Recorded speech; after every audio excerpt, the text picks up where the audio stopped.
একই দিনে রাজধানীর বিভিন্ন শিক্ষা প্রতিষ্ঠানে ছড়ালো উত্তেজনার পারদ, রক্তক্ষয়ী সংঘর্ষে জড়ালো ছাত্রদল ও ছাত্র শিবির।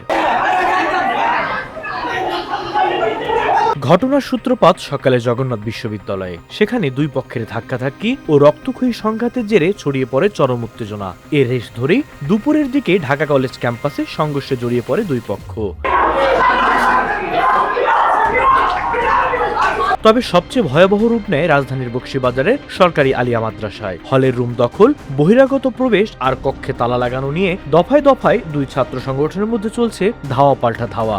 দেশীয় অস্ত্র ও ইট পাটকেলের বৃষ্টিতে পুরো এলাকা থমথমে হয়ে পড়ে। এ সংঘর্ষে ছাত্রদল, যুবদল ও শিবিরের অন্তত ৩৮ জন নেতাকর্মী আহত হয়েছেন।